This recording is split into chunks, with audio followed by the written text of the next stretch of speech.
C'est moi, là. Ou plutôt, c'était moi. Wolfgang Fürstner, un Maccabée, dans les temps du village olympique de Berlin. Tout avait pourtant si bien commencé. Mon grand rêve semblait devenir réalité.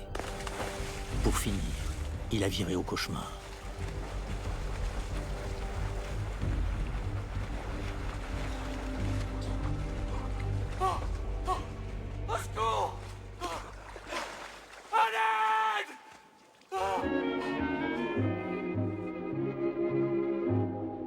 Skies are cloudy and gray, they're only gray for a day. So wrap your troubles in dreams and dream your troubles away until that sunshine peeps through. There's only one thing to do. Just wrap your troubles in dreams and dream your troubles away.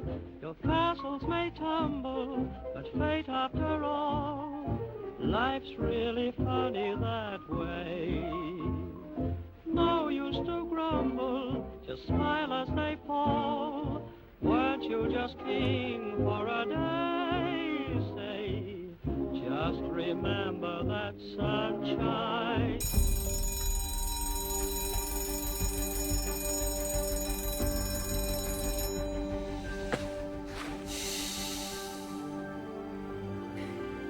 C'est le grand jour que j'attends depuis 16 ans et nous y voilà enfin.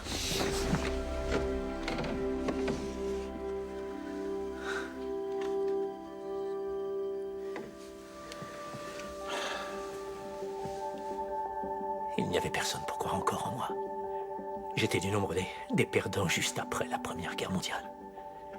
Mais aujourd'hui, j'ai été rappelé par Adolf Hitler au sein de sa nouvelle armée. Et comme officier pour une mission particulière, mon heure de gloire est arrivée.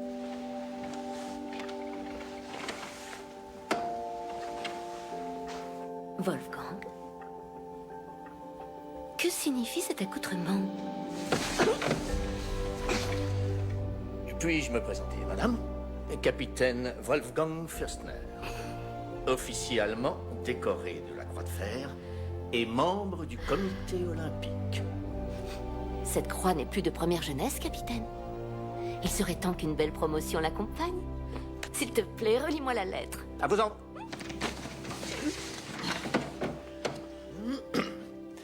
Mon très cher capitaine Fürstner, j'ai la grande joie et l'insigne honneur de vous annoncer aujourd'hui votre nomination au poste de commandant du futur village olympique des Jeux de Berlin de 1936, etc., blablabla.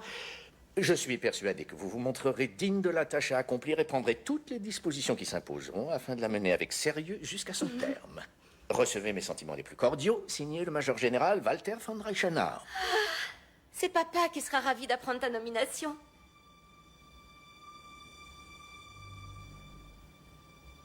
Léonie, ma femme, est une aristocrate. Ce n'était pas un mauvais parti quand je l'ai épousée. Sa famille, notamment son père, ont placé de grands espoirs en moi. Mais depuis la fin de la Grande Guerre, je n'ai pas réussi à me faire une situation et ils sont très déçus.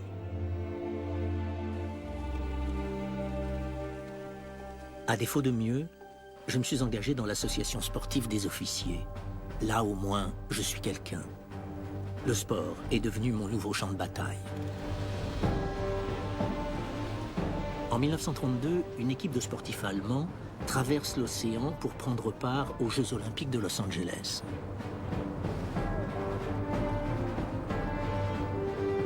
J'ai beaucoup d'admiration pour Hélène Mayer, la fleurettiste aux nattes blondes.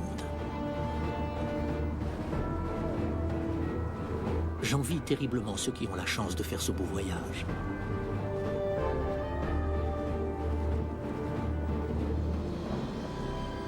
Le chef de la délégation allemande est Karl Diem. Il est un modèle pour moi. C'est un passionné de sport, un visionnaire et un soldat dans l'âme, comme moi. Nous sommes tous deux cadres du mouvement sportif et nous nous estimons mutuellement. Karl Diem dirige le sport allemand comme un général son armée. En avril 1931, il a convaincu le Comité international olympique de choisir Berlin pour accueillir les Jeux de 1936. Une vraie prouesse.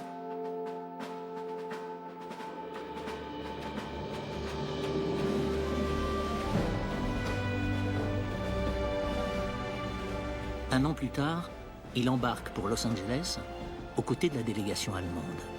Il veut voir de ses propres yeux ce que les Américains ont concocté pour les Jeux. Il revient enthousiasmé par ces Olympiades de tous les superlatifs. Carl Diem a été particulièrement impressionné par les 600 pavillons de bois construits par les Américains pour loger les athlètes. Il veut pour Berlin un village olympique plus beau et plus grand encore que celui de Los Angeles. Pour cela, il va s'appuyer sur des cadres zélés comme moi et utiliser ses relations. Il a l'oreille d'Adolf Hitler en personne.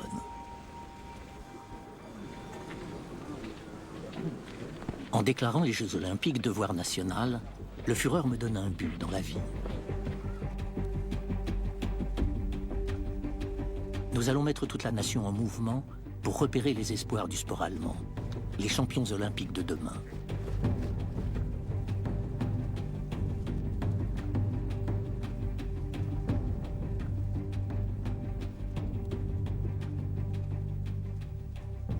Nous cherchons des sportifs authentiquement allemands. Seuls les athlètes issus de nos rangs pourront porter notre drapeau. Je dirige la fédération d'athlétisme de Berlin-Brandebourg et ma ligne de conduite est claire. Pas de juifs dans le sport allemand.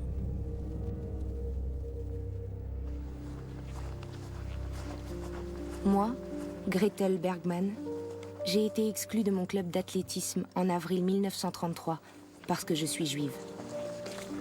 J'avais pourtant tout donné à ce club durant 10 ans. Mais les nazis ne veulent plus de gens comme moi.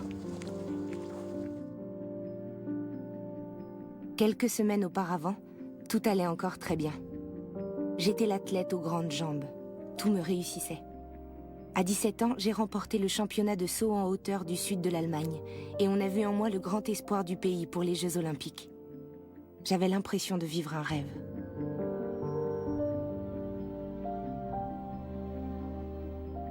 Puis mon rêve s'est brisé. Ils m'ont tout pris. Je n'avais plus qu'une envie, fuir le plus loin possible. Alors je suis partie étudier en Angleterre. Mais ma famille est restée en Allemagne. Enfin, je suis quelqu'un. Me voici aux côtés de Carl Diem, qui dirige le comité d'organisation des Jeux de Berlin, et de Walter von Reichenau, le général du sport, promoteur du sport de défense pour la jeunesse allemande. Les sportifs sont des soldats, telle est notre devise. Nous organisons des exercices physiques à caractère militaire, comme le parcours d'obstacles ou le plongeon en uniforme. Je suis moi-même champion du lancer de grenade à main. L'armée a besoin de soldats du sport comme moi pour bâtir le village olympique de Berlin.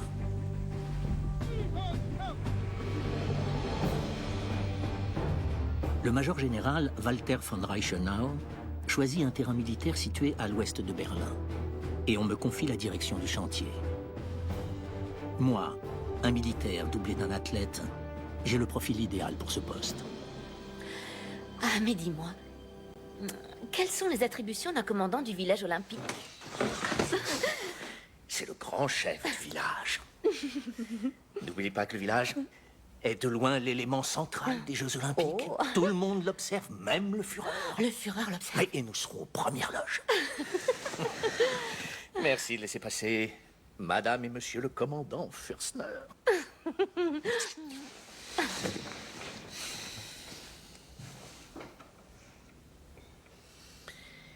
Ma femme en attendait toujours plus de moi. Son père, Hans Karl von Schlick, est une grosse légume dans la marine. Il ne m'a jamais pris au sérieux.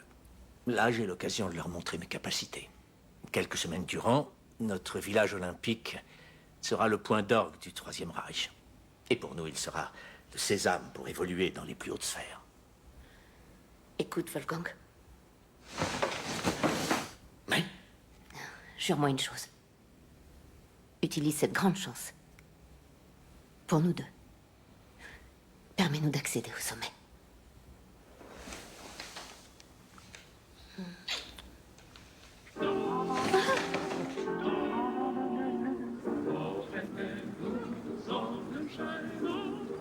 À nous la belle vie, désormais. La crise économique après la Grande Guerre semble avoir disparu.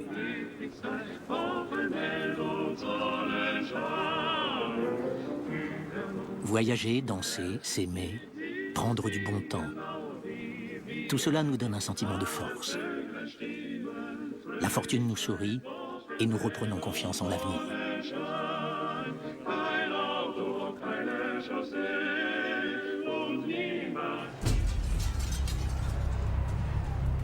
En Allemagne, la vie devient impossible pour les Juifs. Je vis toujours en Angleterre, et mon père me rend visite à chaque fois que ses affaires l'amènent à Londres. Il me parle de la peur et de la terreur qui règnent en Allemagne. Quelle abomination.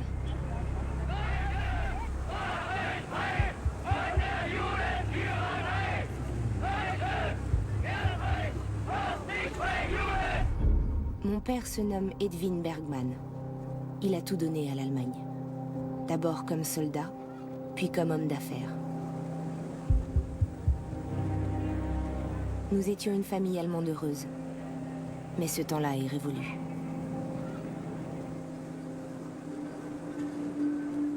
Mais je reste une athlète. Et les images du parc olympique de Berlin me font rêver. Baptisé terrain de sport du Reich, c'est un immense complexe au cœur de la capitale, avec des édifices monumentaux. Une idée folle me vient. Et si je participais aux Jeux Olympiques de 1936 sous les couleurs de l'Angleterre? Ce serait l'occasion de me venger des nazis.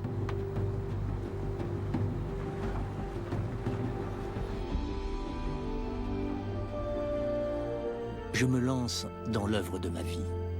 Bâtir un village olympique exemplaire pour Berlin. J'ai l'impression de vivre un rêve. In Döberitz, nicht weit vom Reichssportfeld, mitten in den Wäldern der Mark, entsteht das Olympische Dorf. Ein Geschenk der deutschen Wehrmacht an die Olympiakämpfer. Je reçois les plus hauts dignitaires du régime. Reichsminister Dr. Goebbels und Reichswehrminister von Blomberg besichtigen das Olympische Dorf in Döberitz.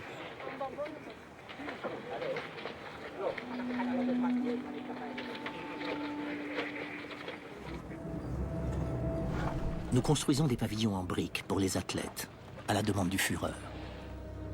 Nous œuvrons ainsi pour la paix et le rapprochement des peuples.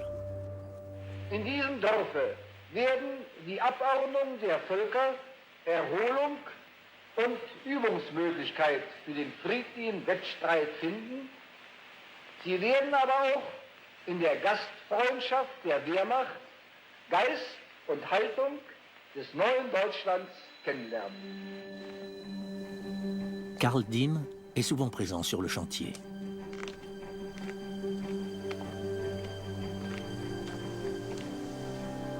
Un village olympique fait de pierre et de béton, on n'a jamais vu ça.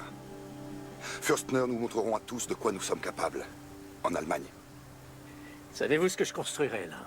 Ce sera un sauna. Les sportifs pourront plonger directement dans le lac, peut-être même nus, comme les Finlandais. Complètement beurrés comme les Finlandais. Oh, ne vous faites aucun souci, c'est un terrain militaire ici. Il n'y aura pas une goutte d'alcool. Mes soldats veilleront jour et nuit sur la santé des sportifs logés sur place. Ils les auront bien à l'œil. Surtout pas, capitaine. Si les Américains voient des soldats en uniforme, ils repartiront aussitôt. Oui, mais sans aucun gardien. Les athlètes feront tout ce qui leur plaira. Mais ne transformez pas ce lieu en une caserne. C'est un village pour la paix, Fürstner. Vous saisissez? Ça ressemblerait à quoi? S'il y avait des gardes postés partout, comme dans un camp de prisonniers. Heil Hitler, messieurs! Wolf Heinrich, Graf von Eldorf, est un homme dont je dois me méfier. Il vient d'être nommé préfet de police de Berlin. Soldat endurci, rompu au combat de rue, il a la confiance d'Adolf Hitler.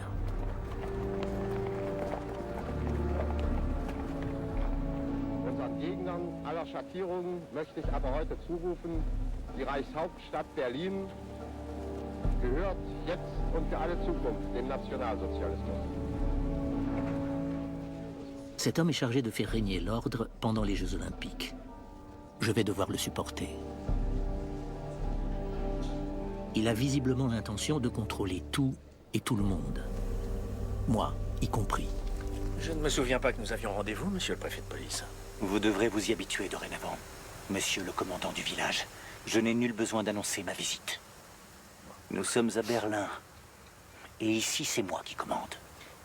Il se trouve qu'ici, c'est le village olympique. Et que celui qui donne les ordres, c'est moi, et ce pour le compte de la Wehrmacht. Cessez les querelles, messieurs. Nous venions de nous poser une question des plus pertinentes. Comment pouvons-nous sécuriser le village olympique sans attirer l'attention? Pourquoi ne pas appeler les SA en renfort? Aucune vermine ne résiste à mes hommes. Et je sais de quoi je parle. Il ne peut en être question. Il n'y aura aucun uniforme présent dans le village. On se croirait revenu à la Première Guerre mondiale. Il y a un piège derrière chaque avancée. Je dois absolument les museler avant que tout ne soit perdu. Allons, messieurs. Nous partageons un seul et même but. Que les meilleurs Jeux Olympiques se passent chez nous à Berlin sans le moindre incident. Je vous garantis que je vous présenterai une solution à ce problème et elle dissipera tous vos doutes. N'oubliez pas que la plupart des sportifs ne parlent pas notre langue. Il nous faudra de nombreux interprètes. Vous avez 4 semaines. Pas plus. Quant à vos bottes, qu'elles retrouvent leur propreté. Savez-vous qu'aucun de nos prédécesseurs n'avait eu cette idée? Merci. Construire un sauna pour les athlètes.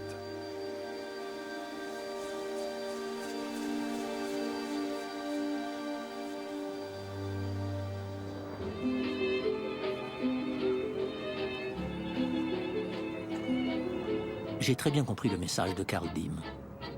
Nous allons donner l'image d'une Allemagne pacifique et hospitalière, riche d'un glorieux passé.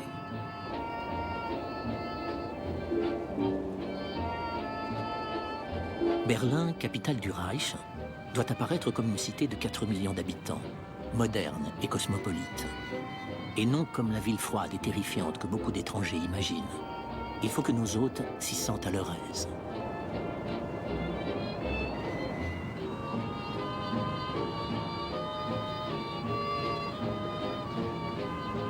Pour les séduire, Berlin se montrera insouciante et animée, de jour comme de nuit. Cinéma, cabaret, club, dancing. Les nuits berlinoises doivent retrouver l'éclat des années folles. Si l'Allemagne décrochait brusquement tous ses drapeaux, personne n'y croirait. Mais elle peut très bien hisser ceux des pays invités pour qu'ils flottent aux côtés de la croix gammée. On nous dit que nos uniformes sont menaçants. Qu'à cela ne tienne, ceux qui les portent seront serviables et souriants. Du moins le temps des Jeux, du 1er au 16 août 1936. Eldorf, le préfet de police, en fait la promesse. Il n'a guère le choix.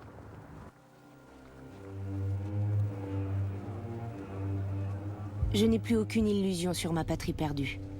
Les réfugiés allemands arrivent toujours plus nombreux en Angleterre. Les Américains menacent de boycotter les Jeux Olympiques de Berlin pour protester contre l'éviction des athlètes juifs allemands. Mon sort ne laisserait donc pas indifférent. Le sprinter américain Jesse Owens est mon idole. Il hésite à aller à Berlin à cause de la politique raciale nazie. Quel camouflet ce serait pour Hitler si les Américains boycottaient les Jeux. J'aimerais tellement voir cela.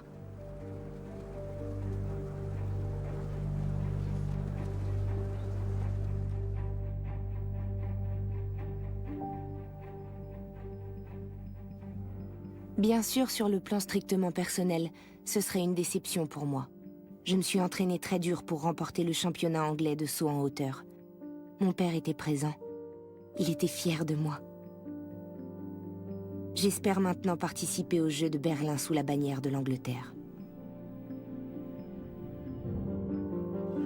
Miss Bergman, these belong to her, come from Germany and the famous Polly Club. And she can clear over 5 feet anytime.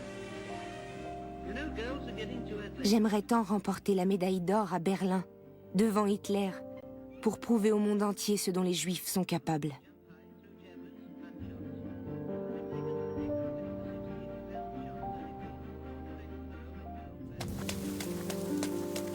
Mais mon rêve va être anéanti une deuxième fois.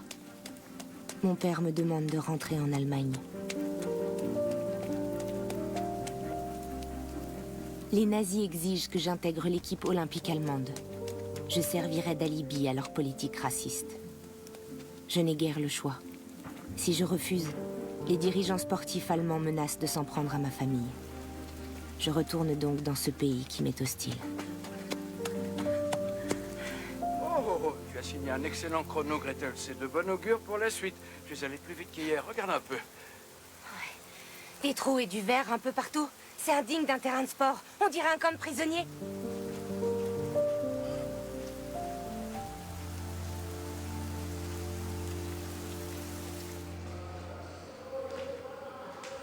Je n'ai pas le droit de m'entraîner avec l'équipe allemande. Je me prépare donc seule, sur un vieux terrain réservé aux anciens combattants juifs de l'armée allemande.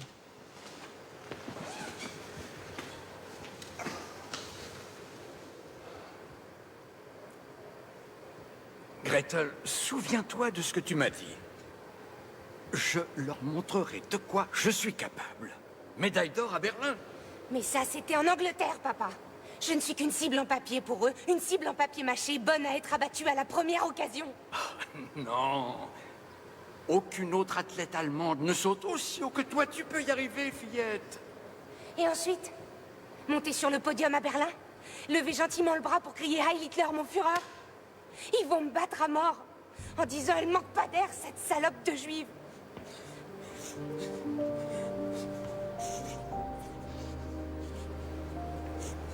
Je sais, Gretel.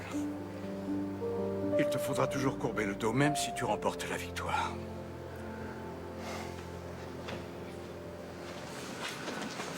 Dis-moi, chérie.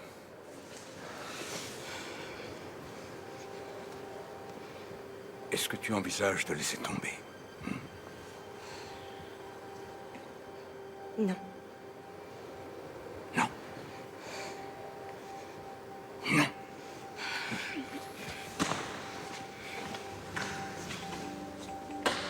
L'or à Berlin, ils vont voir. 1m60.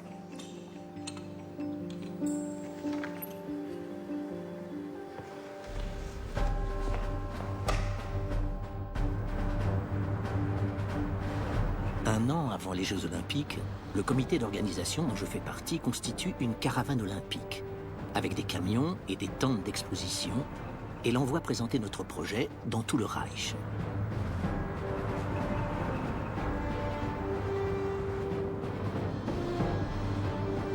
Pour annoncer la bonne nouvelle olympique, nous faisons couler une cloche de 10 tonnes dans une aciérie à Bochum. Cette cloche sera l'emblème des Jeux de Berlin. Tous les Allemands doivent la voir.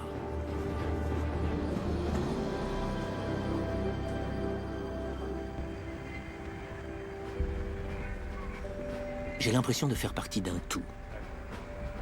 Les nombreuses courses populaires et autres fêtes du sport concourent à notre grand projet. Partout, des hommes crayon à la main évaluent les performances sportives. Ils sont chargés de repérer les espoirs de la nation. Le chef des sports du Reich sélectionnera l'équipe olympique allemande dans ce vivier. Diejenige Mannschaft herauszustellen für die Olympiade 1936, die im edlen Wettkampf mit allen anderen Nationen sich zu bewähren, zu bestehen und hoffentlich auch zu siegen hat. Au village olympique, c'est moi le chef. Je forme ma propre équipe, comme je l'ai promis au préfet de police. Ernst Gollwitz, 16 ans, père colonel dans l'armée de terre. Junghold Karl, 15 ans, chef dans la jeunesse hitlérienne. Chacun d'entre eux apprend 2 langues étrangères.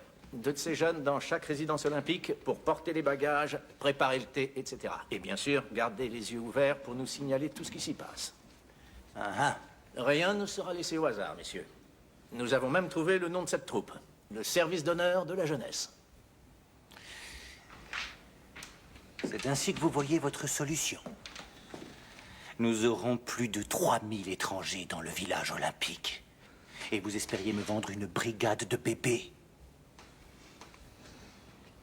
Comment voulez-vous qu'ils fassent régner l'ordre et la loi au beau milieu de ce village? Eux, non. Mais leurs parents y veilleront. Nous choisissons avec le plus grand soin qui fera partie de cette troupe. Tenez, prenons celui-ci. Son visage ne vous dit rien? Non. Je suis censé le connaître.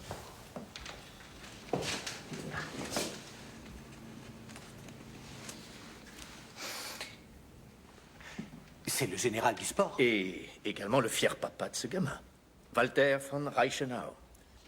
Il tenait particulièrement à envoyer son fils faire ses preuves sur le front olympique. Voyez-vous ça? Vous en avez d'autres de ce calibre? Je n'ai que ça. Ils appartiennent à des familles d'officiers de Berlin et de Potsdam. Vous pensez que leurs parents les laisseront faire n'importe quoi?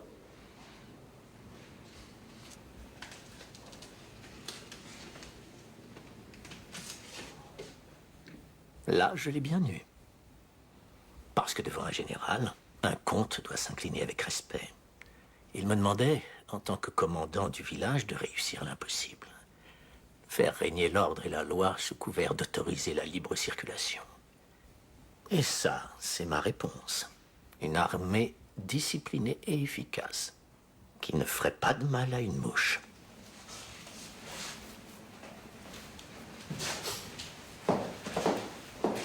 Ils ressembleront à ceci. De beaux uniformes. C'est discret, blanc, pas de bottes ni de brassard. Rien qui n'effraierait les sportifs venus aux Jeux Olympiques de Berlin.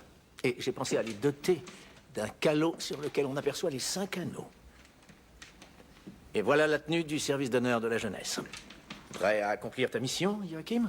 Je suis prêt, mon capitaine. Entendu. Vous avez mon accord. Je ne relâcherai pas ma surveillance. Si vous aviez l'idée de me cacher quelque chose, vous auriez affaire à moi. Et n'oubliez jamais, c'est mon territoire. Merci, monsieur le préfet de police. Il n'y a pas d'inquiétude à avoir. Je maîtrise la situation. À propos, savez-vous que les jeux terminés, les Juifs seront invités à jouer au dé. Pour un 1, ils balayeront les rues de Potsdam. Pour un 2, les mines de charbon. Pour un 3, ils casseront des pierres. Pour un 4, ils nettoieront les chiottes municipales. Et pour un 5, ils seront déportés dans un camp. Et pour un 6... Pour un 6, ils reprendront la partie depuis le début.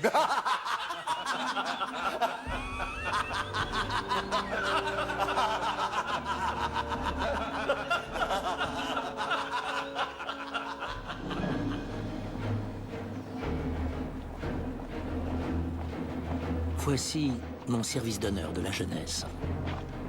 Ces jeunes ont été choisis parmi plusieurs milliers de candidats.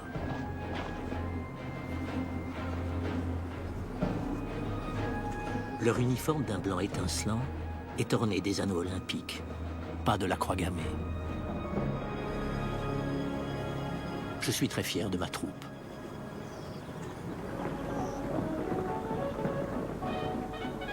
La grande famille du sport se prépare. En Italie, en Amérique, au Japon, dans le monde entier, des milliers de jeunes gens s'entraînent en vue des Jeux d'été de Berlin. Si tout se déroule comme prévu, on chantera mes louanges dans un an.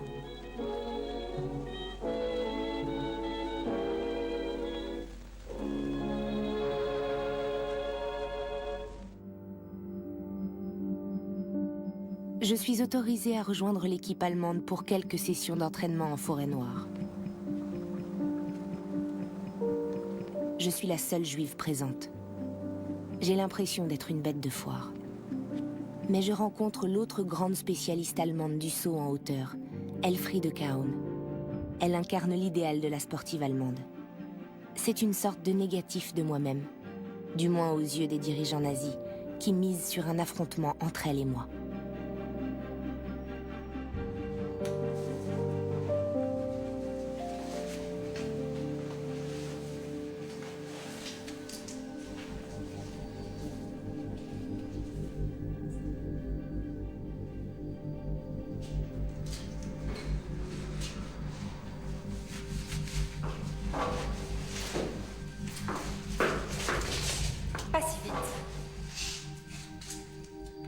Tu l'as passé, oui ou non? Passé? Quoi? Ne fais pas l'idiote. Tu sais de quoi je parle? Le mètre 60, bien sûr. À moi, tu peux me l'avouer. Pas encore, non. Il n'y a que toi pour le franchir. Avec ces jambes-là. Est-ce que t'as pensé à les mesurer? Fais voir. Mais tu rigoles, à quoi bon? De bonnes jambes ne suffisent pas.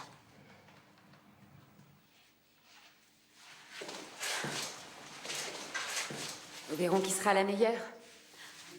À Berlin. Et qu'est-ce qui te dit que je pourrais participer? Pourquoi tu ne participerais pas? Parce que je suis juive. Et alors? Ce qui compte, c'est de remporter la médaille d'or pour l'Allemagne. Oui. Oui, c'est vrai. Avoir l'or, ça a toujours été mon rêve le plus fou. Et le mien aussi. Dans ce cas, à bientôt à Berlin, d'accord? Oui. À bientôt à Berlin.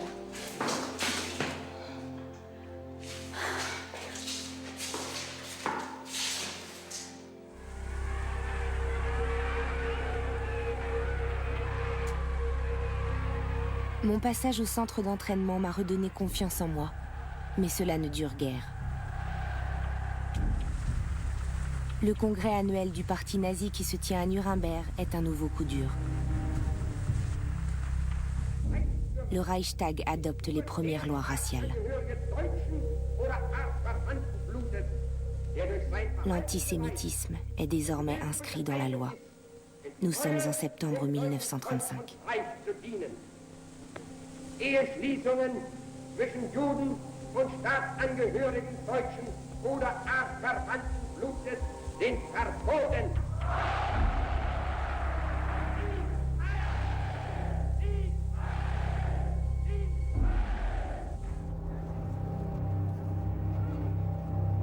Les lois de Nuremberg m'excluent définitivement de la société allemande.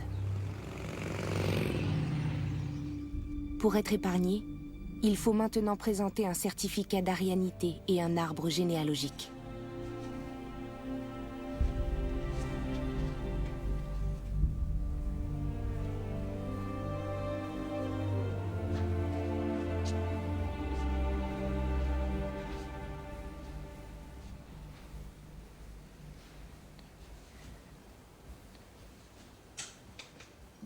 Suite à ces lois, notre ministère de la Guerre nous a demandé de fournir un acte établissant officiellement nos origines. Tous les officiers devant être ariens. Qui aurait cru qu'un jour je sois obligé de fournir des renseignements de ce genre?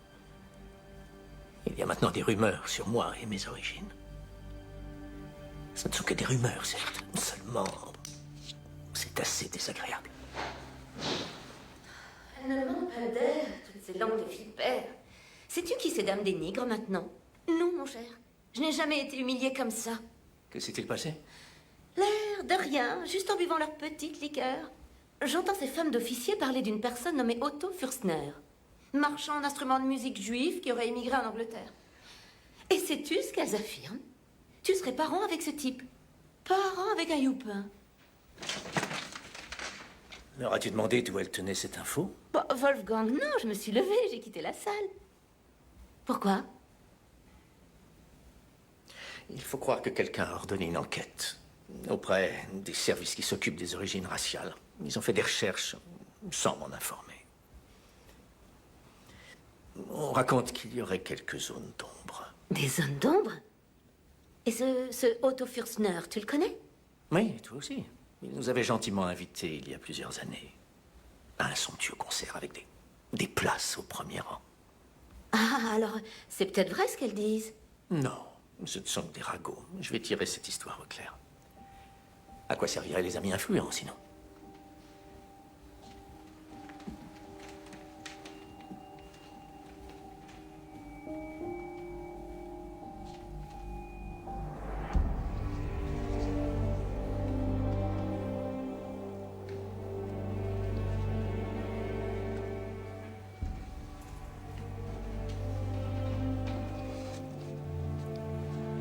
Mon Dieu. C'est la vérité? Allons, Léonie. Personne ne pouvait le savoir. Et ça n'a aucune importance. Ensemble, nous surmonterons cette épreuve. Comment ai-je pu t'épouser? Mon père m'avait pourtant mise en garde.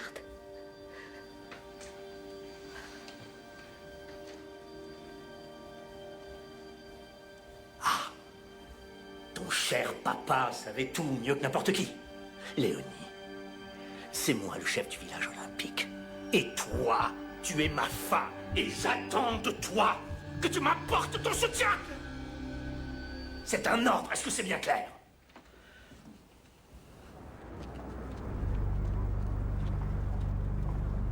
Je comptais sur la solidarité des Américains. Mais je suis déconcertée par leur réaction. Même si certains descendent dans la rue pour protester contre les lois nazies, d'autres, au même moment, présentent les honneurs à Hitler à Berlin. Le comité olympique américain hésite sur la conduite à adopter. Jesse Owens, mon idole, retire son appel à boycotter les Jeux. Le coup de grâce est donné par Helen Mayer, la célèbre escrimeuse, à moitié juive, exilée aux États-Unis. Elle annonce qu'elle participera aux Jeux sous la bannière allemande. Pour les Américains hostiles au boycott, c'est la preuve ultime qu'Hitler n'est pas si méchant que cela. Et pour finir, l'Amérique décide de participer aux Jeux. Je me sens totalement abandonnée.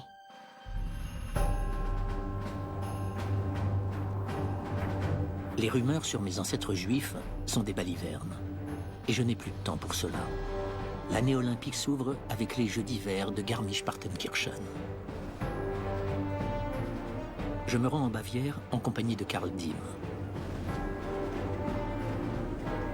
Ces Jeux d'hiver sont en quelque sorte la répétition générale des Jeux d'été de Berlin.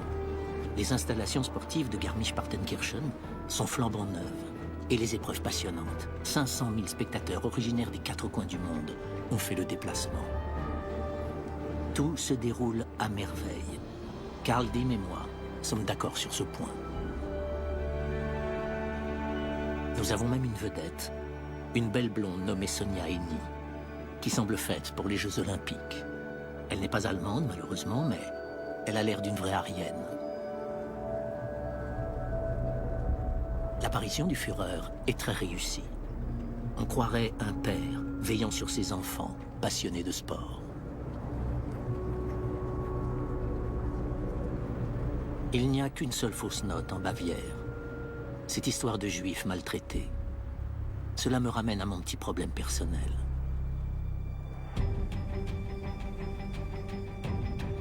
Mon grand-père avait effectivement du sang juif. Quelle malchance pour moi. Mais Karl Diem n'est pas obligé de le savoir, d'autant que j'ai besoin de lui pour autre chose.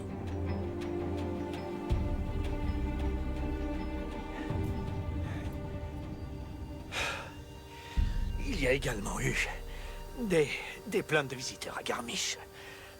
Ils voyaient trop d'uniformes. Les parades des SA faisaient du bruit. Et d'autres désagréments. On parle aussi de nombreux actes à caractère fortement antisémite. Ce genre de choses ne doit pas se produire au cœur même du village olympique de Berlin. J'ai besoin qu'on m'aide. Il me faut des alliés. Vous avez lu les rapports de Garmisch? Ce que la police locale a rédigé, dedans il y a plusieurs points Garmisch a été un triomphe. Plus personne ne parle de boycott. Je me fais du souci. Il nous faut une direction sans équivoque. Il y a des bruits de couloir. Il n'y a rien à dire sur moi. Détrompez-vous, Charlie. Je sais très bien ce qu'on raconte sur vous. Les lois de Nuremberg et ces rumeurs sur vos origines, c'est malsain. Vous l'avez dit, ce sont des rumeurs. J'ai besoin d'une personne qui m'aidera à les faire taire. Très vite. Fürstner, conseil de soldats à soldats, évitez d'être en première ligne. Le village n'a pas besoin d'un scandale, ni d'un commandant fragilisé. Vous avez un officier adjoint. Eh bien, désormais, laissez-le parader. À votre place. Je devrais me coucher et me taire. D'ici peu, vous ouvrirez le village. Les sportifs seront là et les jeux commenceront. C'est plus important que vos atermoiements personnels. Ensuite, vous réglerez vos différends.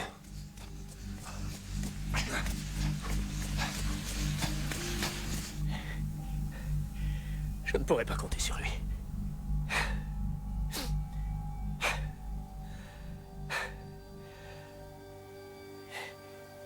Le plus important, c'est ce projet olympique. C'est la plus grande chance de ma vie. Il me faut tout miser sur ce village. Et si c'est une réussite, je ferai taire ces rumeurs malsaines. On ne dissertera plus sur mes origines raciales dans tout le pays. On ne parlera plus que du héros, Wolfgang Fürstner.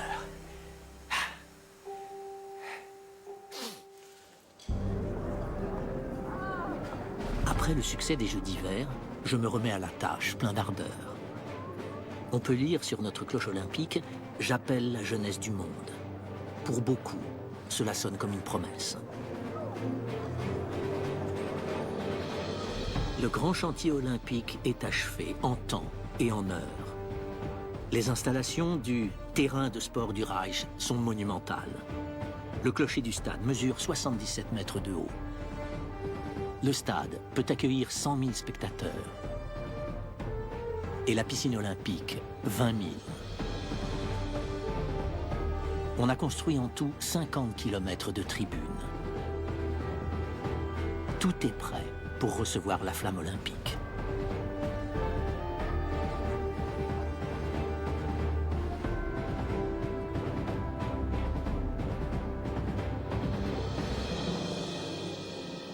Mon village olympique accueillera la jeunesse du monde. Les 140 pavillons du village sont équipés de toilettes, de douches et de téléphones à pièces. Chacun porte le nom d'une ville allemande. J'ai pensé à tout, même à un restaurant des nations et à un bar en plein air qui propose des boissons sans alcool. Le village est entouré de collines et de bois pittoresques.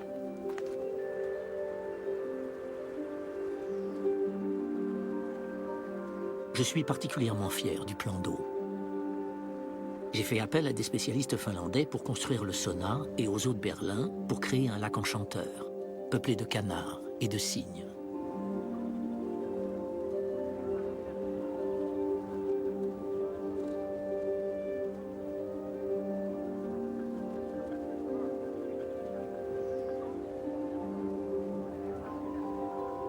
Nous avons même un couple de cigognes authentiquement allemandes. Je tiens à ce que tout soit parfait, pour faire taire les rumeurs sur ma personne. Mon village fait sensation, et lors de la journée porte ouverte, il attire pas moins de 400 000 personnes. La nuée de visiteurs piétine le gazon et emporte de menus objets en guise de souvenirs. Mes supérieurs en ont vent, malheureusement. Mais qu'importe, mon village est prêt. Les Jeux Olympiques débutent dans moins de 2 mois. J'habite alors la villa réservée aux commandants, sur le Waldsee, à Berlin.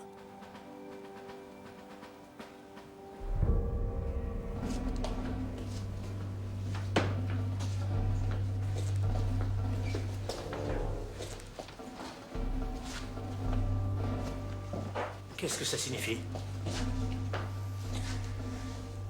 Je vous l'avais pourtant dit. Je mets mon nez un peu partout. Je n'ai pas fait appel à vous. Oh, c'est fâcheux. D'après ce que j'ai appris, plusieurs incidents ont eu lieu pendant la visite inaugurale. Une paire de cendriers dérobés et un gazon piétiné. Rien qui ne remette mon service d'ordre sérieusement en cause. Bien, continuez comme ça avec vos bébés. Nous enverrons quelques agents de la police secrète pour veiller au grain. La Gestapo, c'est hors de question. Seule l'armée allemande que je représente a des droits ici. C'est uniquement à la Wehrmacht de diriger ce village.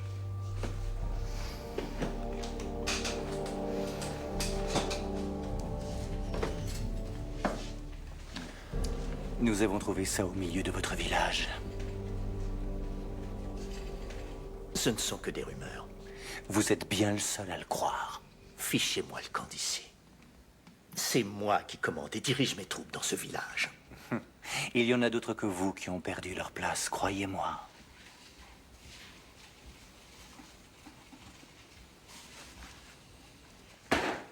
Capitaine.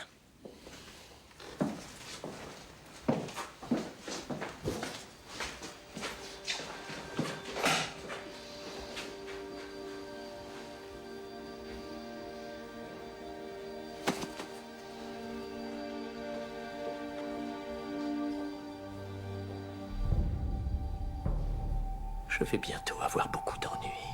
Ils seront inévitables. Mais il ne faut pas qu'on remarque quoi que ce soit. Un soldat ne doit montrer aucune faiblesse. Je dois persévérer.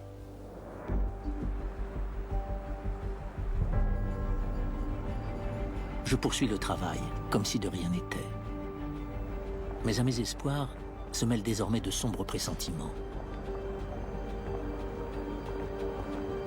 La forêt de drapeaux et les anneaux olympiques cacheraient-ils un danger? Les sculptures censées exprimer la force et l'assurance m'apparaissent froides et menaçantes.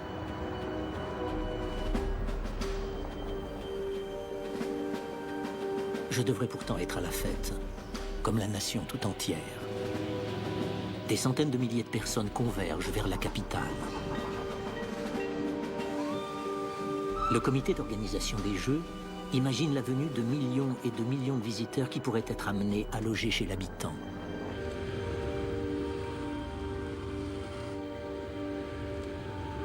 Mais lorsque débute la grande fête olympique, des pensées noires tournent dans ma tête.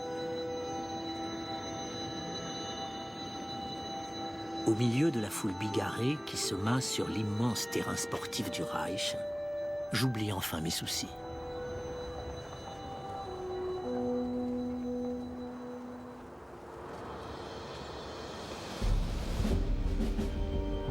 Les Américains vont participer aux Jeux de Berlin. Je le sais depuis des semaines. Ils ont abandonné l'idée du boycott. Ils avaient trop envie de venir. Even before the start, the weightlifting boys have a training spell. They want to be tops among the 22 teams. Sampling the deck track, America's triple champion, Jesse Owens. Just before he sailed for the Olympic Games, track star Jesse Owens, Ohio's athletic wonder, made the following statement. I'm going to try to bring back 3 crowns, that is in the 100 meters, 200 meters, and the broad jump. Je comprends les Américains. Comme eux, j'ai terriblement envie de concourir pour prouver ma valeur aux yeux du monde.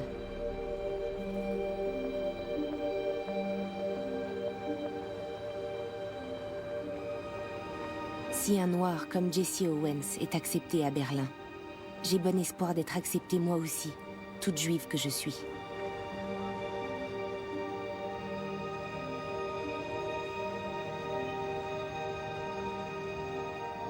Les Jeux commencent dans 2 semaines. J'attends encore d'être nommée officiellement au sein de l'équipe allemande.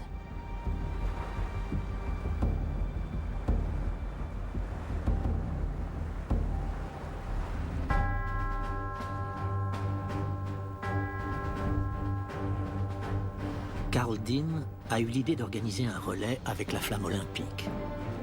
C'était une première.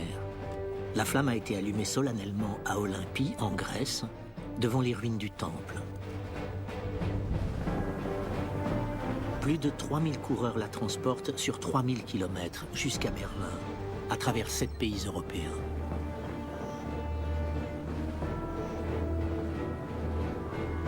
Mon rêve brille comme la flamme olympique. Sa lumière relègue dans l'ombre les rumeurs malveillantes. Mon heure de gloire arrive. Ce soir, nous fêtons l'inauguration de mon village olympique.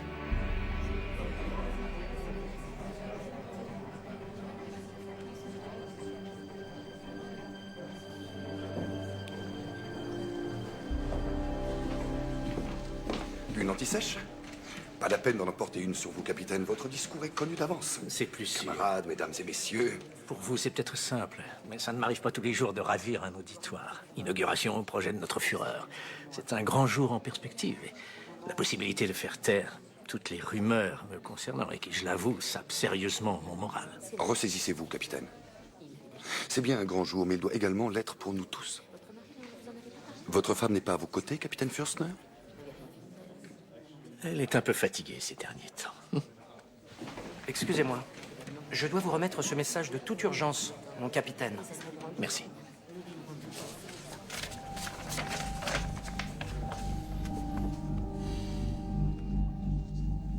Je suis relevé de mes fonctions de commandant. Je ne suis plus qu'adjoint.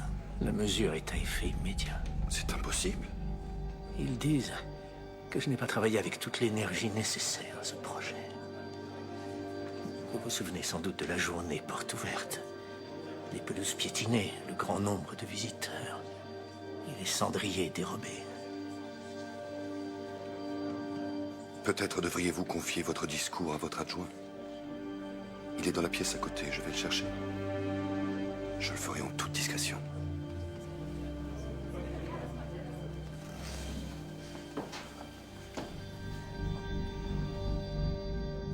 Dim le savait. Mon officier adjoint le savait. Tout le monde le savait.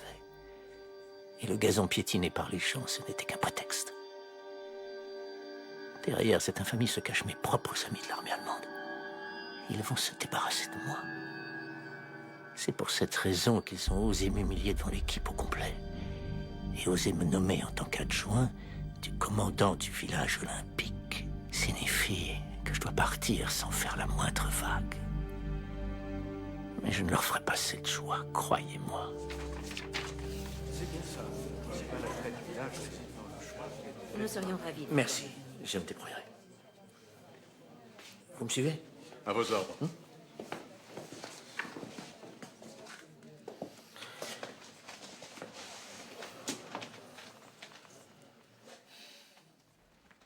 Camarades, mesdames et messieurs, aujourd'hui est une grande journée pour nous tous ici. Le nouveau village olympique, un projet ordonné par le Führer, est ouvert.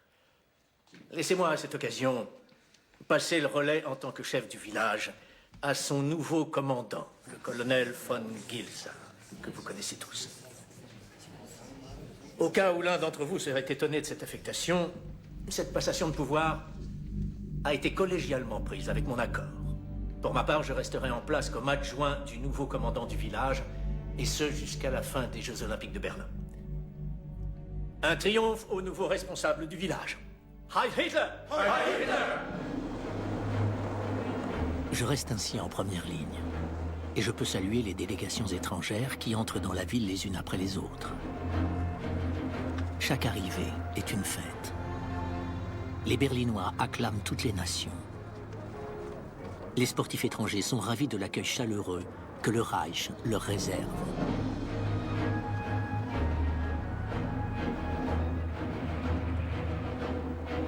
Les jeunes gens en costume blanc sont partout. Ils portent les valises de nos hôtes et les guident à travers la ville. Mon service d'honneur de la jeunesse est un succès éclatant.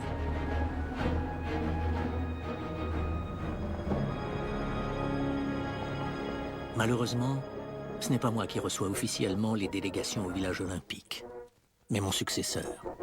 Als Kommandant des Olympischen Dorfes heiße ich hier am Eingang zu dem Dorf im Namen der Wehrmacht herzlich willkommen. Wir alle haben nur den Wunsch, dass Sie sich in dem Olympischen Dorf recht wohlfühlen und Gelegenheit finden, sich für den schweren Kampf, den Sie im Interesse Ihres Landes zu bestehen haben, vorbereiten können.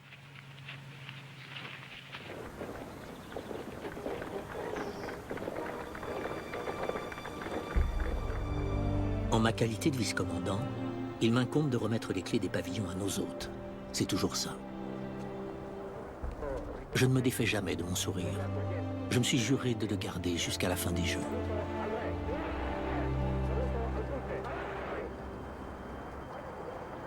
Mon village de la paix reçoit enfin les athlètes internationaux pour lesquels il a été construit.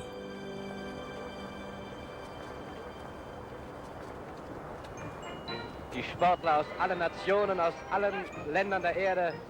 Sie haben eben Kaffee getrunken und lauschen jetzt den Weisen des Orchesters. Es ist der Obermusikmeister Tom Forre mit seinen Mannen, die hier allmorgendlich und allmittäglich aufspielen.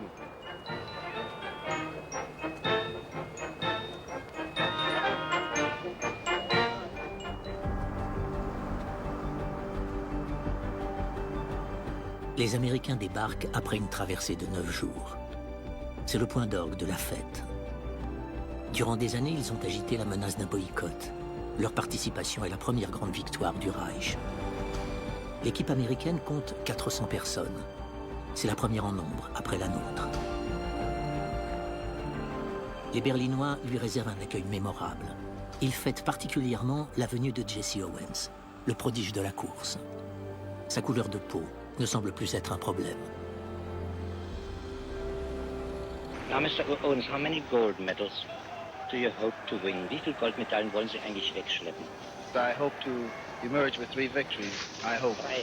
Also 3 bescheidene Goldmedaillen will Herr Owens mitnehmen.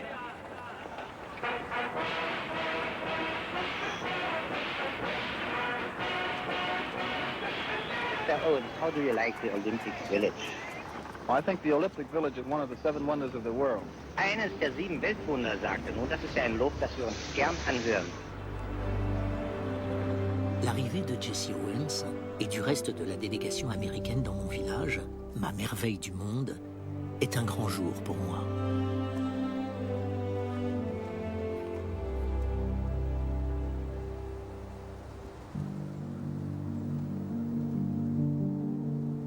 Lors de mon séjour au centre d'entraînement, j'ai appris qu'il n'y avait pas de village olympique pour les athlètes féminines.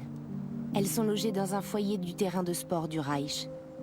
La plupart des filles y sont déjà installées, alors que j'attends encore l'invitation officielle du chef des sports du Reich.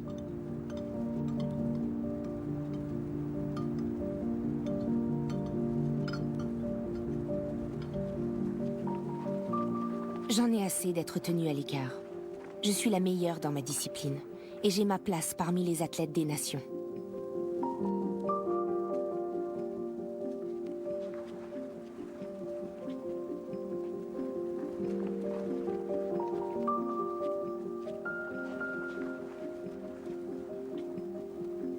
J'ai hâte de parcourir les équipements olympiques et de m'entraîner sur place comme les autres.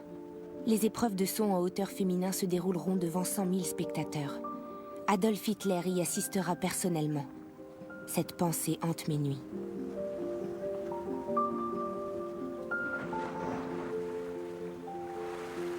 Pourquoi ma nomination tarde-t-elle?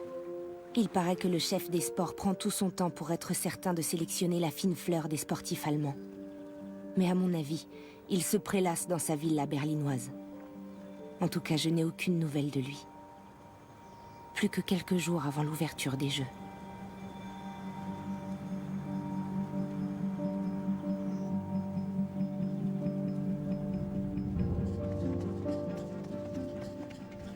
Récemment, à l'occasion d'une compétition, j'ai réussi.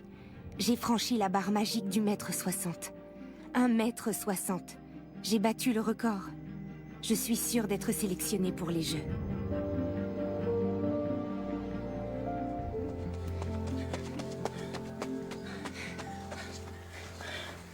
Tu m'as chronométré?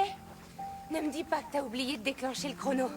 J'ai jamais couru aussi vite. Gretel, regarde un peu ça. Je l'ai trouvé dans la boîte à lettres en relevant le courrier ce matin. Ça vient de la Fédération d'athlétisme. C'est l'invitation pour les Jeux.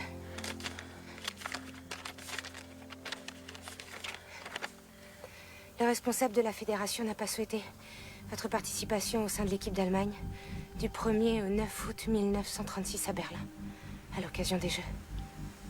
Vos performances de ces derniers jours, très infaisant, vous ne pouvez prétendre à une sélection olympique. Mais quel salaud!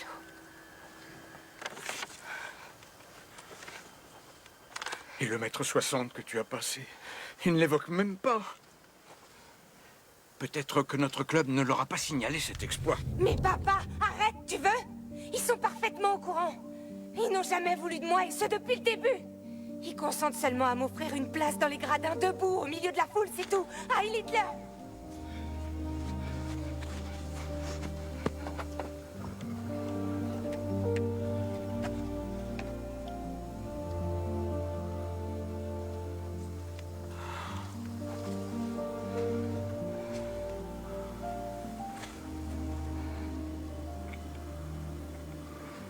Pourquoi suis-je revenu en Allemagne?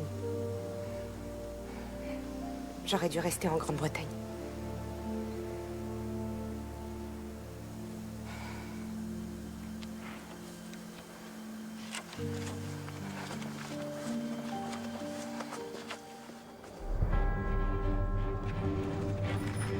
Le 1er août 1936, la flamme olympique arrive à Berlin et les Jeux débutent.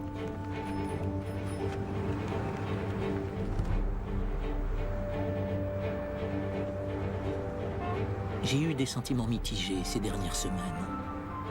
Mais j'ai envie de profiter de cette journée, comme tous les Berlinois.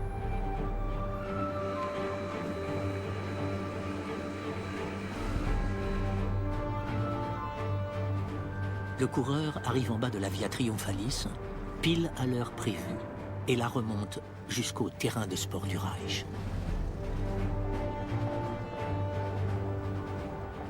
Le stade olympique ouvre ses portes en début d'après-midi. 100 000 spectateurs affluent dans les tribunes. Mon rêve, le rêve olympique, se réalise. L'opprobre, les disputes avec ma femme, tout cela passe au second plan. Des dizaines de milliers de personnes se massent sur la Via Triumphalis. Comme moi, ils veulent faire partie d'un grand tout. C'était un engagement du Führer.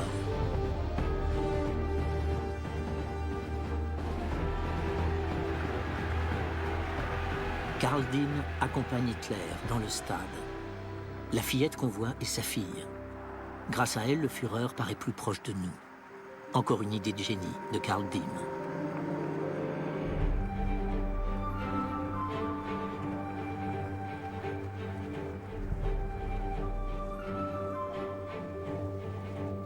Le moindre geste, le moindre son de la cloche, tout est parfaitement orchestré. Le moment le plus émouvant à mes yeux est l'entrée des nations. On dirait qu'elles s'inclinent toutes devant nous.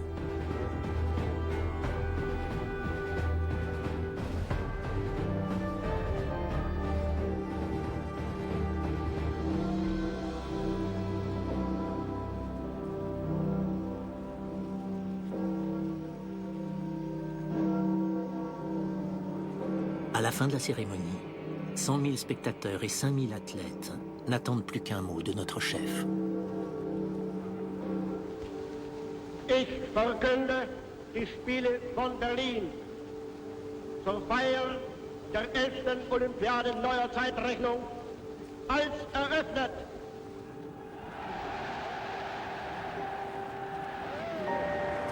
Après les paroles du Führer, les colombes prennent leur envol. En ce jour parfait, je me prends à croire à l'idéal de paix qu'elle symbolise.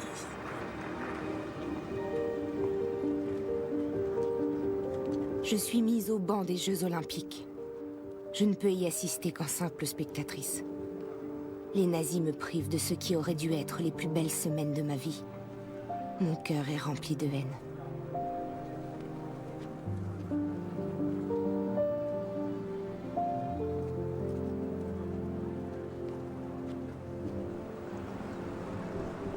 Le Führer se montre tous les jours au stade. La presse et les actualités filmées l'encensent, voyant en lui un chef d'État qui sait être proche du peuple.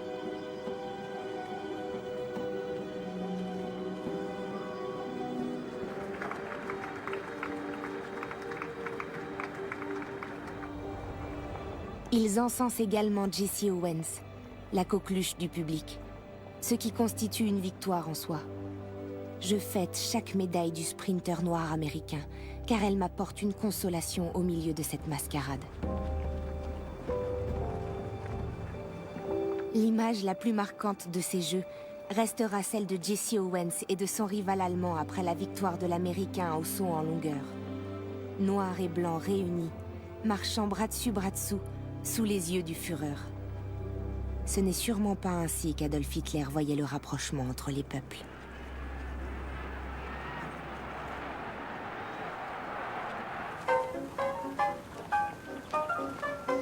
Au village olympique, les hommes sont invités à se rencontrer. Ils ne se font d'ailleurs guère prier. Même les jeunes de mon service d'honneur finissent par se joindre au mouvement.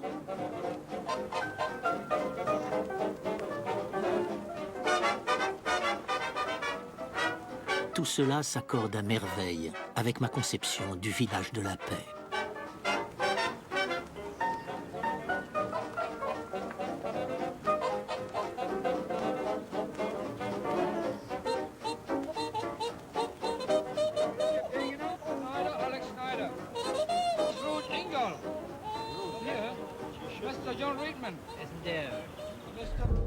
Mais un jour, arrive une lettre anonyme adressée à Jesse Owens. Je n'avais pas prévu cela.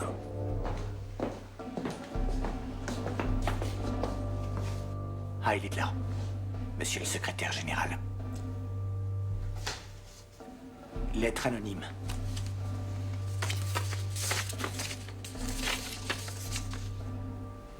Mes hommes l'ont intercepté au bureau de poste du village olympique. Intercepté, dites-vous? Ils ont ouvert ce courrier? C'est une lettre privée censée parvenir à un athlète du village. Rien n'est privé ici. Et restez gentiment à l'écart. Capitaine, l'enjeu dépasse le périmètre du village. C'est exact. Il ne s'agit ni plus ni moins que d'une lâche attaque contre les Jeux Olympiques. Quelqu'un demande à Jesse Owens de protester contre l'Allemagne, contre la persécution des Juifs et ainsi de suite. On l'incite à faire un geste pour protester au vu et au su du monde entier. C'est comme ça qu'est formulée la demande. Protester devant le Führer. Ce serait affreux. Il faut mettre ceci en lieu sûr. Pas un mot de cette affaire à qui que ce soit. Oh, ce n'est pas moi qui révélerai l'histoire. Le capitaine me semble être davantage préoccupé par cette situation.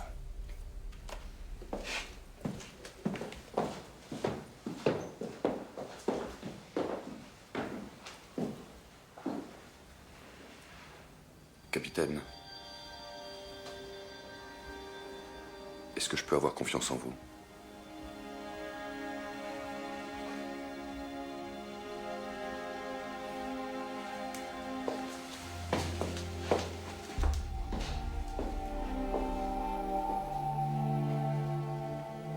Voilà où j'en suis arrivé. Je suis en train de vivre mon pire cauchemar. Me voilà relégué comme vulgaire figurant.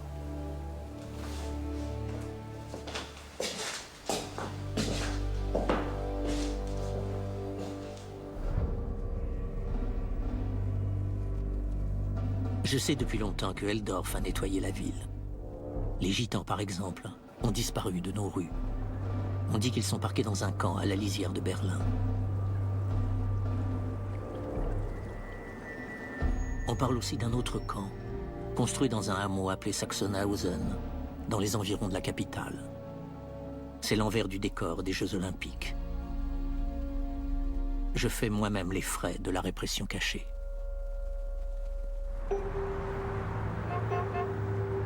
En ville, tout cela passe inaperçu. Il est difficile de résister à la bonne humeur ambiante. Je me prends à espérer que tout va s'arranger et que je vais retrouver ma place au sein du grand tout.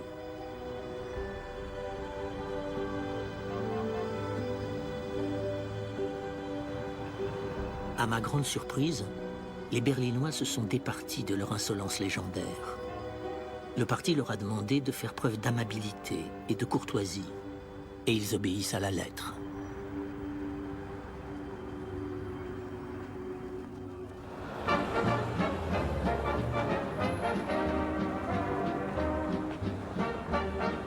Le soir, tout le monde se retrouve dans des clubs et des dancings, où je n'avais encore jamais mis les pieds. L'athlète australien côtoie la diva italienne et le militaire allemand. Un air de swing intitulé Goody Goody devient l'hymne officieux des Jeux Olympiques de Berlin. Oh, you met someone who set you back on your head. Goody goody. So you met someone and all you know how it goes. Goody goody. So you gave him your heart too, just as I gave mine to you. And a broken little piece Now how do you do? So you lie awake, just singing the blues all night. Goody goody. À l'occasion de ces Jeux, la télévision allemande réalise ses toutes premières retransmissions en direct. J'en profite pour mettre en avant notre village olympique. Achtung, Achtung! Fernsehsender Paul Nipkow. Wir begrüßen alle Volksgenossen und Volksgenossinnen in den Fernsehstuben Groß-Berlins mit dem deutschen Gruß Heil Hitler. Nous avons équipé le village olympique d'une salle de télévision permettant de suivre les retransmissions. 100.000 finden im Stadion Platz und den vielen anderen, die keinen Einlass mehr fanden, bietet der Fernsehdienst Gelegenheit, mit Auge und Ohr an dem großartigen sportlichen Schauspiele teilzunehmen. Lädt Sie heute ein zu einem Streifzug durch das olympische Dorf. Und auch Sie, meine Damen, können heute mit von der Partie sein, sonst gab es das nicht. Hier sehen Sie es, Frauen hinter Gittern. Und nun durch das Tor, vorbei am Pförtner und schon hier ein paar Aktive, ein Türke, ein Bulgare und der argentinische Boxer Lovell. Und nun sind wir drin. Auf dem viel gelästerten märkischen Sand ist ein kleines Paradies entstanden. Die deutsche Wehrmacht hat es erbaut. La télévision parle de la Wehrmacht, des femmes, des boxeurs, de tout le monde sauf de moi, le premier commandant de ce village. Je suis devenu plus insignifiant que le plus insignifiant des plantons. Eine Fernsehstube.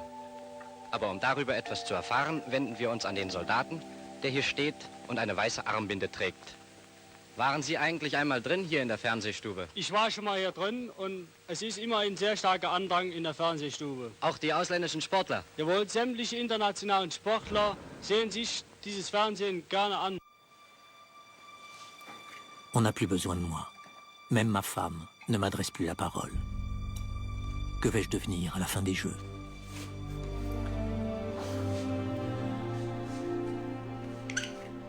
Oui, c'est moi. J'ai décidé d'abandonner la direction de toutes les opérations au colonel von Gilsa, le nouveau commandant du village. Il ne me reste plus que quelques jours à être l'homme de l'ombre.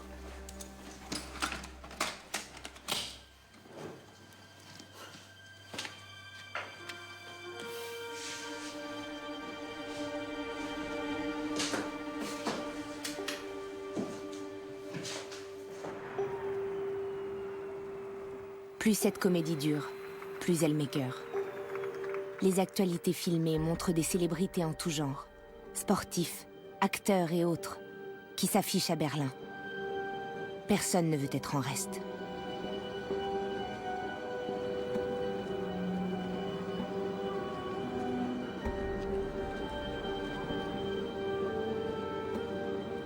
Hitler se sert des Jeux comme d'une grande tribune. Tout le gratin politique allemand est à ses pieds.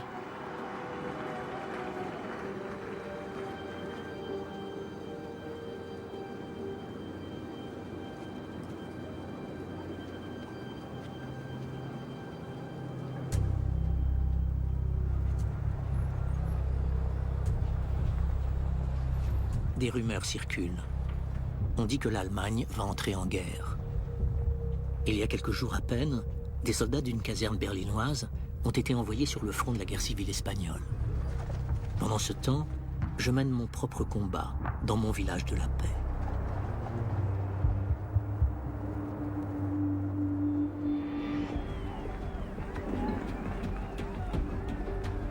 Mais qu'est-ce que la vie d'un capitaine comme moi, en comparaison des Jeux Olympiques de Berlin?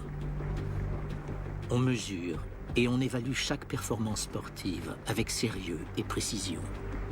Il s'agit de montrer que le Reich agit en tout avec équité et impartialité. Les mêmes images reviennent sans cesse aux actualités. Tous les athlètes allemands font le salut nazi, au plus tard quand ils montent sur le podium.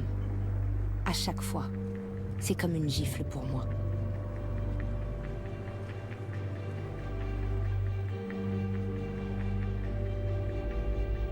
La fleurettiste Hélène Mayer est la seule juive allemande en lice, la Libye des nazis. Elle remporte la médaille d'argent.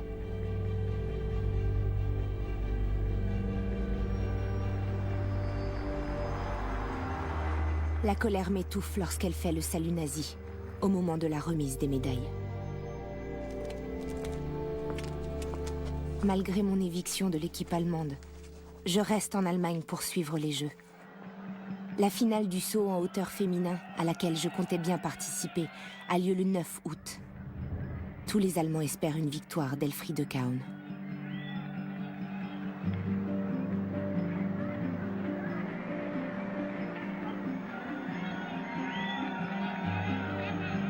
Les nazis m'ont volé la médaille d'or.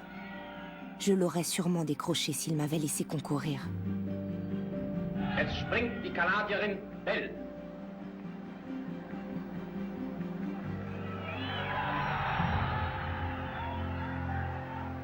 Dorothy Odom, England.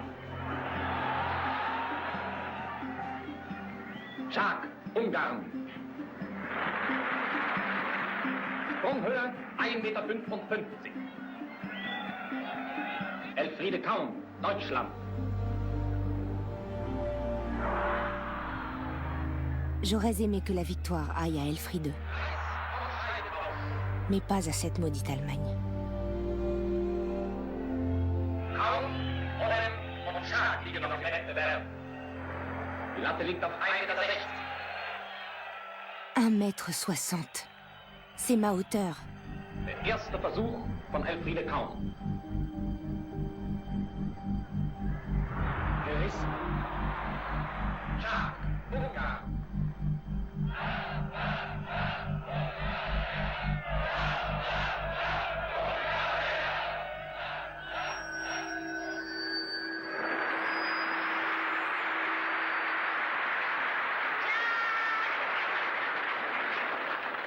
Der letzte Versuch der Deutschen.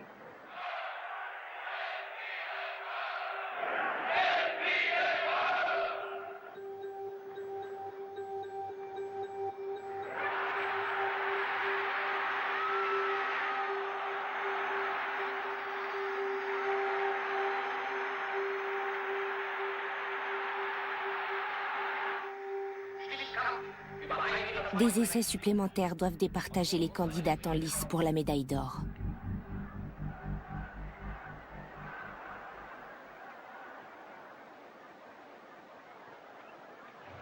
Ausgeschieden. Mon Dieu.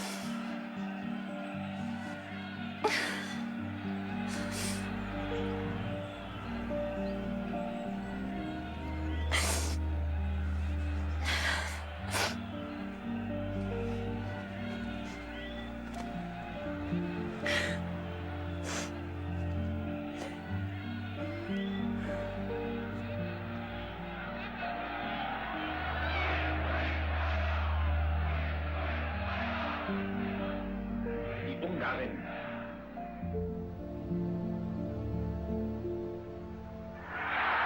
Siegerin Ibolia Schaak.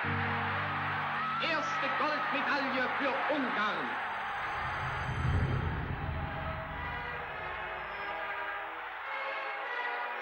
J'aurais tant voulu leur montrer qu'une juive pouvait remporter le titre suprême. Ils m'en ont empêché. C'est ce que je leur reproche le plus. Les Américains sont mon dernier espoir. Ils ont inscrit 2 sprinteurs juifs à l'épreuve du relais 4 x 100 mètres. C'est à eux de sauver notre honneur. Lorsque j'apprends que les 2 juifs sont écartés à la dernière minute au profit de Jesse Owens et d'un autre athlète, je me sens une nouvelle fois trahi. Cette fois par les Américains. À moins que Jesse Owens ne profite de l'occasion pour protester d'une façon ou d'une autre contre la folie nazie. Cet espoir me taraude durant toute la retransmission à la radio.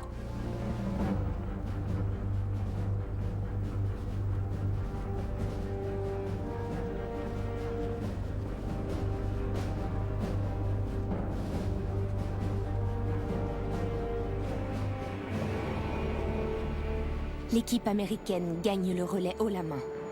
Jesse Owens monte sur le podium pour une 4e médaille d'or. Mais ni lui ni personne ne manifeste la moindre opposition au régime nazi. Pour moi, les Jeux sont terminés. C'est une victoire totale pour les nazis. La cérémonie de clôture des Jeux a lieu le 16 août. De nouveau, 100 000 spectateurs envahissent les tribunes. Les Jeux de Berlin ont battu tous les records. Affluence, nombre de participants, nombre d'épreuves. L'Allemagne est le pays le plus médaillé, avec 89 récompenses.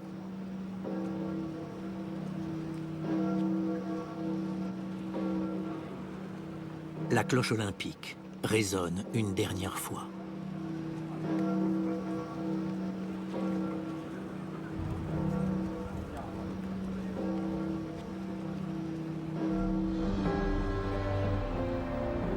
La plupart des délégations étrangères repartent avec le sentiment d'avoir participé à une manifestation qui fera date dans l'histoire.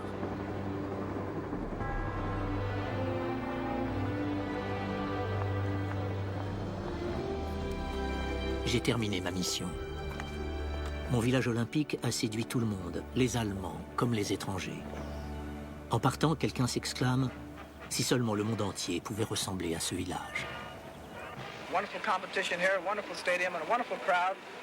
And the days have been very nice. And the people here in Germany have been very nice to me. And I'm very glad to display my talent here. Thank you.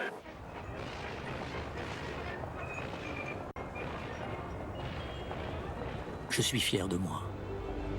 Je leur ai montré de quoi j'étais capable. J'ai tenu bon jusqu'à la fin, envers et contre tout.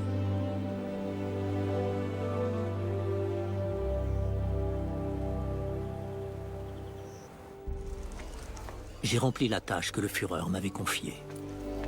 C'est le moment ou jamais de faire cesser définitivement les rumeurs qui circulent sur mon compte. Le succès des Jeux Olympiques de Berlin nous a tous impressionnés. Le grand gagnant est l'Allemagne. Et le village olympique, me direz-vous. Souvenez-vous de ce qu'a dit Jesse Owens, la 8e merveille du monde. Et le Führer parlait du plus beau village du monde. Et celle-là, c'est à moi qu'ils l'ont décerné. Entendu, je vous suis. Merci, Joachim. C'est soir de fête pour chacun de nous. Regardez, la voilà. Elle est presque aussi belle que celle en or. Ne restez pas dans le champ. Dans la lumière, Elfriede. Oui, oui. Parfait.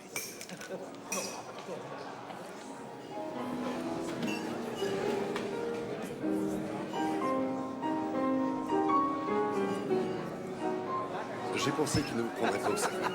J'ai besoin de compter mes alliés, de savoir qui pense quoi de moi, qui est encore de mon côté. Voulez-vous bien m'accompagner? Léonie cherche toujours à entrer dans la haute société, mais plus à mes côtés. Je vous connais. Vous êtes le célèbre général du sport, von Reichenau. Vous ne portez pas un monocle habituellement? Le voilà. Madame Fürstner, Madame Fürstner. Ex-Madame Fürstner, elle veut divorcer de son capitaine de marine. Ne versons pas dans la sensiblerie. Qui souhaiterait être marié à un juif? Bonsoir, messieurs. Levons nos verres à nos Jeux Olympiques. À la vôtre. Les Jeux des Allemands, pas les vôtres. Buvons, monsieur le secrétaire général.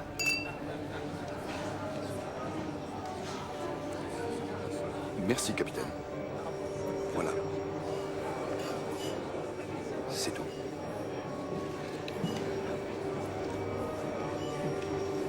Les Jeux sont réussis. L'Allemagne a triomphé. C'est sûr, je ne suis plus des leurs. Je n'ai vraiment plus rien à faire ici. À moins que... Maintenant, il ne me reste qu'une seule tâche à accomplir. Personne ne pourra la faire à ma place. C'est à moi seul de l'accomplir. Vous ne pouvez pas vous imaginer comme c'est délicieux. J'en mangerai à chaque repas si je le pouvais. Ce sont des fruits tellement bons pour la santé. Et je Mon capitaine, vous nous quittez déjà? Ce n'est pas ma soirée. Je vous remercie, capitaine. Et de quoi? Merci de m'avoir choisi, même si je ne suis pas fils d'officier. Merci de m'avoir permis d'être là et de participer au jeu. Merci pour tout. J'ai vécu le meilleur moment de ma vie. C'était une joie. Prends soin de toi, Joachim.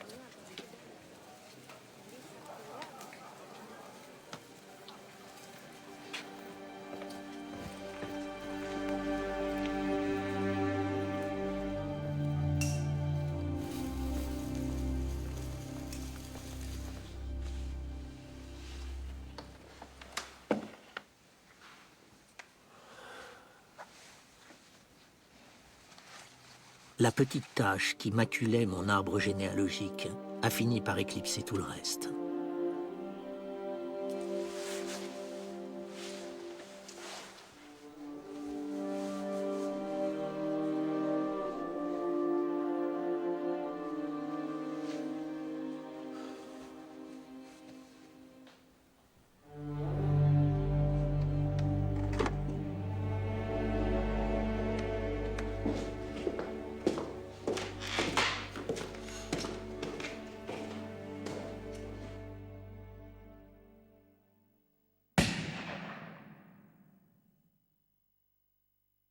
Je suis allé au bout de mon rêve.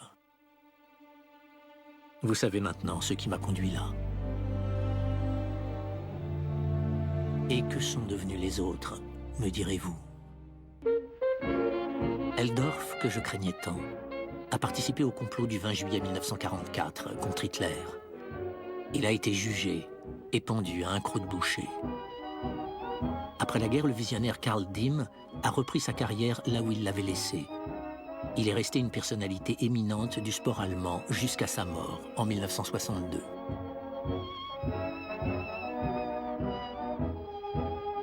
Quant à ma femme Léonie, elle a bel et bien épousé mon adjudant en seconde noces. Mais ce mariage fut également un échec.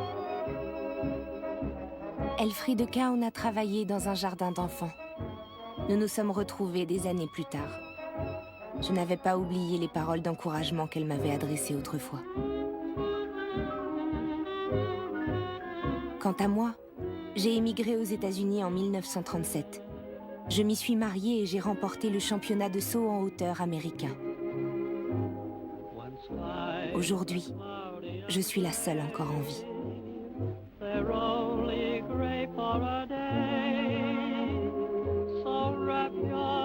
Moi, Wolfgang Fürstner, j'ai vu mon idéal et mes aspirations se retourner contre moi.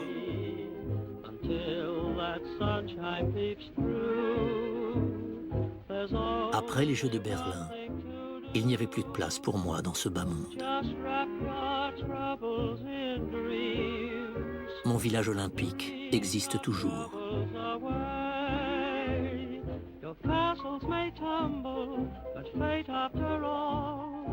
Life's really funny that way. No use to grumble, just smile as they fall. Weren't you just king for a day? Say, just remember that sunshine always follows the rain. So wrap your troubles in dreams and dream your troubles away.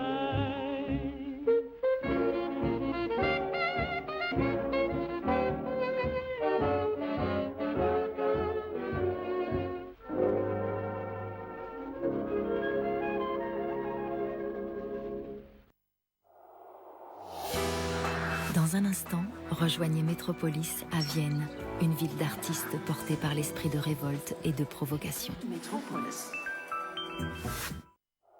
Ce soir sur Arte, Scandale, avec à 20h50, Orgiaque et suicidaire, la grande bouffe de Marco Ferreri, film culte qu'on ne présente plus. Et à 22h55, du grand méchant rock qui décoiffe celui de Guns N' Roses, on stage, backstage et plus encore. Ce soir, on se lâche sur Arte.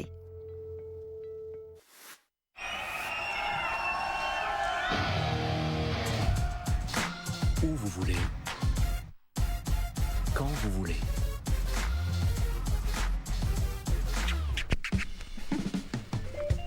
Cet été, les festivals sont là où vous êtes.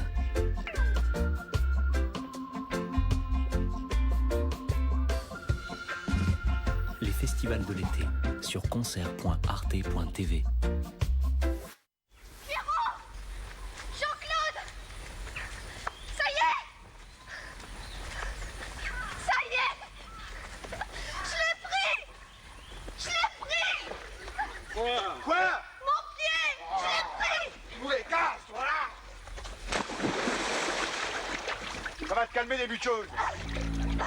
Depardieu, Devers, Miu Miu, Les Valseuses, mercredi à 20h55 sur Arte.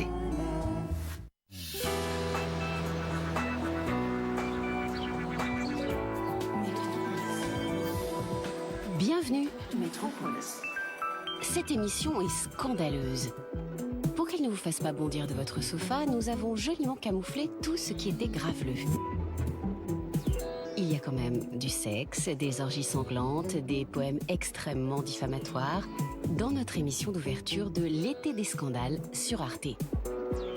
Le Bolchoï qui tombe le tutu, un coup de pinceau du maître faussaire Beltraki et aussi une bonne lampée d'hémoglobine avec un réalisateur star, Gaspard Noé. Mais d'abord, notre scandaleuse métropole de la semaine, Provocante.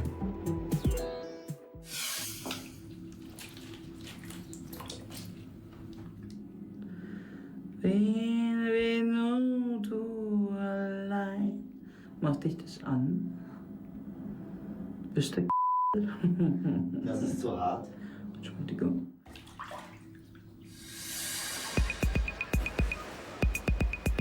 Wien, Vienne.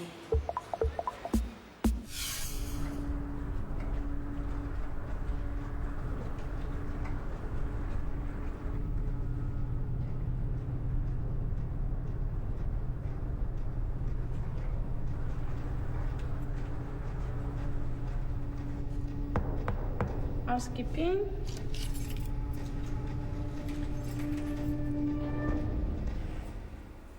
Entschuldigung. Ici, Vienne. Vive le scandale. Le dernier a touché les vins autrichiens.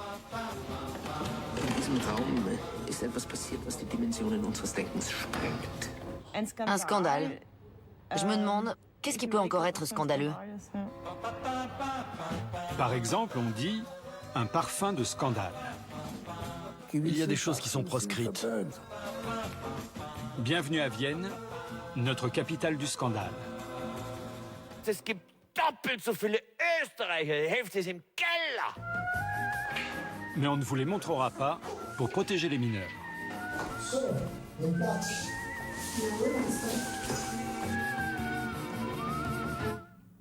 Regarde, c'est Sargnagel.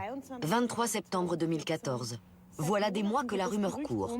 Le chef de l'administration de la province de Basse-Autriche, Erwin Pröll, aurait engrossé une reine du vin ou une autre Miss régionale de 18 ans. Les gens disent que de telles choses se produisent assez souvent. Certains prétendent même que la Miss serait à la fois l'amante et la fille de Pröll, mais qu'ils ne l'ont su qu'après. Il aurait commencé par engrosser la mère de la Miss en 1994, juste après qu'elle ait été couronnée reine des pommes. Il semblerait qu'elle ait été fortement pressée sous le poids de Pröll et que le produit de la fermentation du jus ait été une petite reine du vin. Une hargne cultivée dans un décor très classe.